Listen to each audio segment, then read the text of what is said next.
पुरुषोत्तम मास की महिमा और व्रत कथाएं मुख्य रूप से पद्म पुराण, स्कंद पुराण और नारद पुराण में बताया गया है कि और अतिरिक्त मास अधिमास को भगवान विष्णु ने अपना नाम पुरुषोत्तम मास दिया और उसे अत्यंत पुण्यदायक बनाया।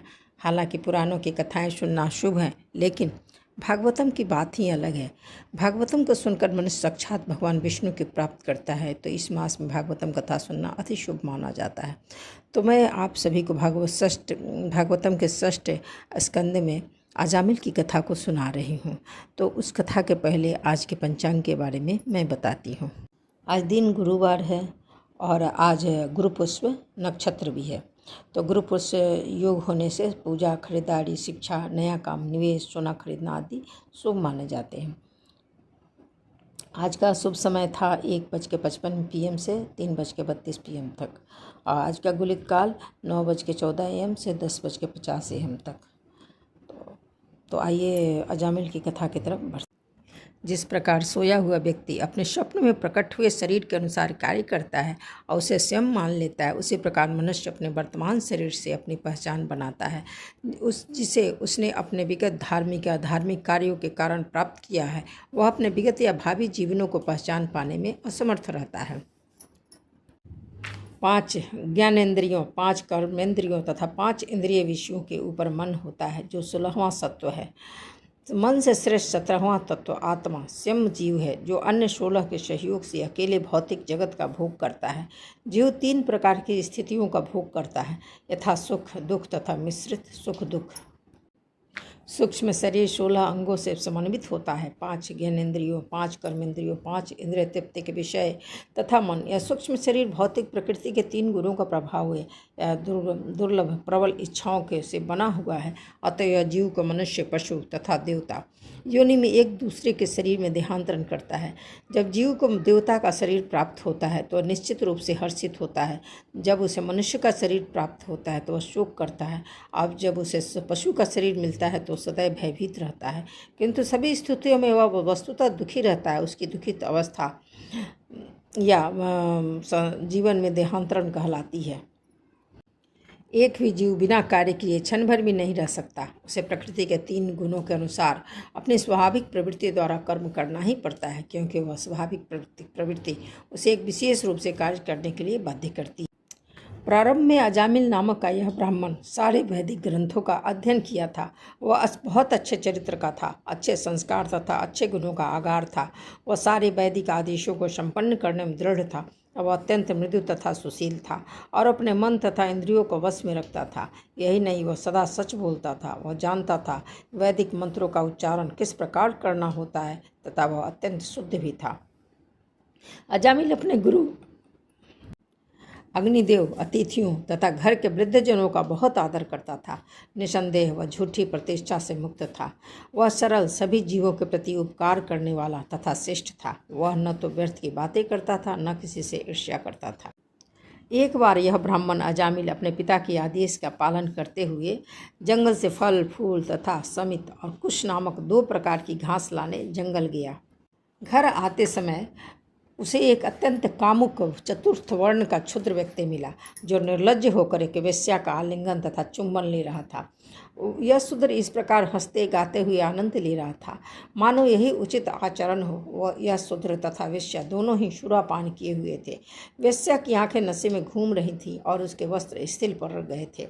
अजामिल ने उन्हें ऐसी दशा में देखा। यह शूद्र हल्दी के चूर्ण से अपनी बाहें चमकाए हुए था और वेश्या का आलिंगन कर रहा था। जब अजामिल ने उस वेश्या को देखा तो उसके हृदय में सुप्त कामेच्छाएं जागृत हो उठी और वह सम्मोहित होकर उसके वश में हो गया। उसने धैर्यपूर्वक स्त्री को न देखने के शास्त्रों के आदेश स्मरण करने का यथासंभव प्रयास किया।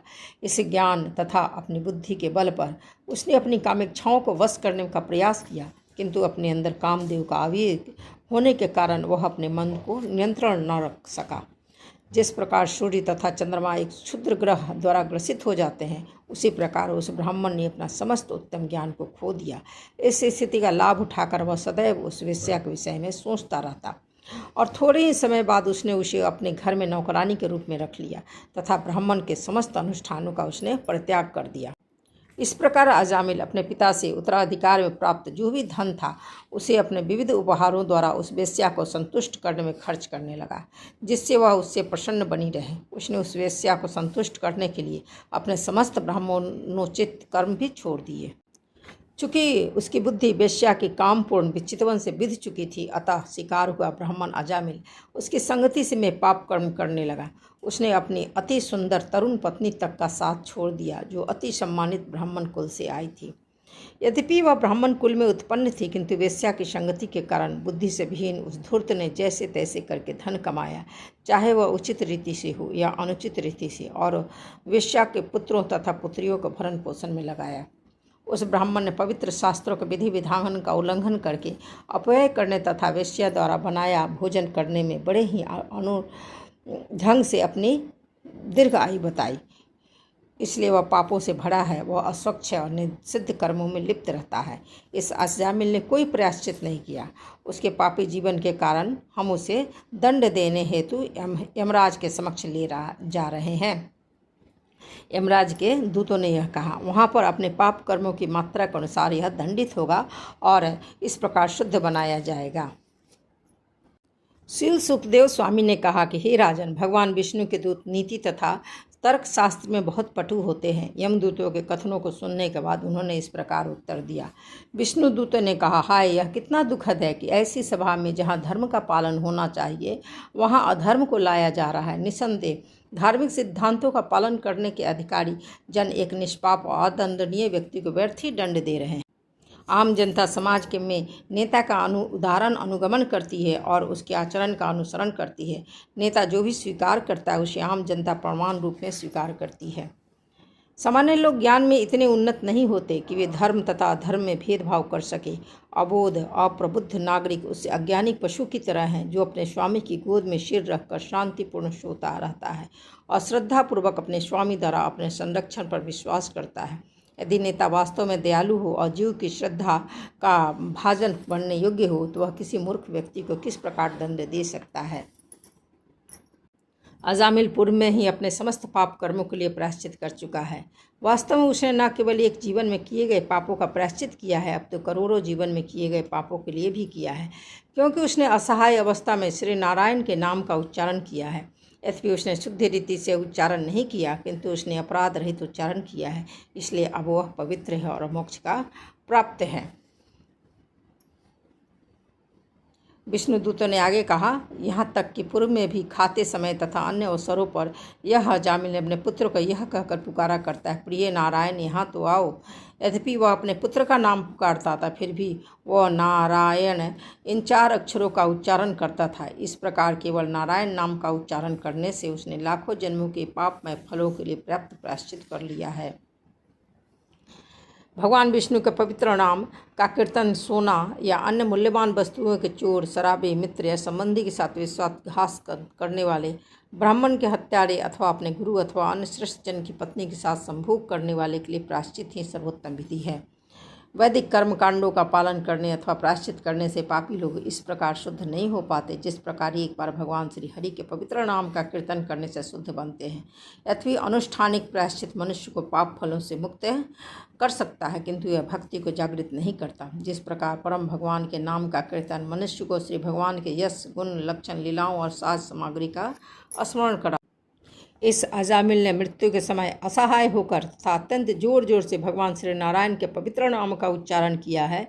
एकमात्र इसी उच्चारण ने पूरे पापमय जीवन के फलों से उसे पूर्व में ही मुक्त कर दिया है। इसलिए हे यमराज के सेवकों, तुम उसे नारकीय दशाओं में दंड देने हेतु अपने स्वामी के पास ले जाने का प्रयास मत करो। जो व्यक्ति पवित्र भगवान नाम का कीर्तन करता है उसे तुरंत अगणित पापों के फलों से मुक्त कर दिया जाता है।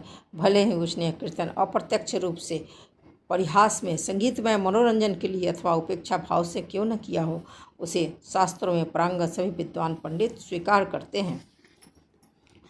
यदि कोई हरि नाम का उच्चारण करता है और तभी किसी आकस्मिक दुर्भाग्य से अथवा छत से गिरने, फिसलने या सड़क पर यात्रा करते समय हड्डी टूट जाने, सर्प द्वारा काटे जाने, पीड़ा तथा तेज ज्वर से आक्रांत होने, हथियार से घायल होने से मर जाता है, तो वह कितना भी पापी क्यों न हो, नारकीय जीवन में प्रवेश करने से वह अविलंब मुक्त कर दिया जाता है। विद्वान पंडितों तथा महर्षियों ने बड़ी ही सावधानी से यह पता लगाया है कि मनुष्य को भारी से भारी पापों का प्रायश्चित करने हेतु प्रायश्चित की सारी विधि का तथा हल्के पापों के प्रायश्चित हेतु हल्की विधि का प्रयोग करना चाहिए। किंतु हरे कृष्ण मंत्र का कीर्तन सारे पाप कर्मों के प्रभावों को नष्ट करता है, चाहे वे भारी हों या हल्के। यद्यपि तपस्या, दान, व्रत तथा अन्य ऐसी विधियों से पापमय जीवन के फलों का निरसन किया जा सकता है, किंतु वे पुण्य कर्म किसी के हृदय की भौतिक इच्छाओं का उल्लंघन नहीं कर सकते। किंतु यदि वह श्री भगवान के चरण कमलों की सेवा करता है तो वह तुरंत ही सारे कलवशों से मुक्त कर दिया जाता है। आज का पाठ यहीं पर फिर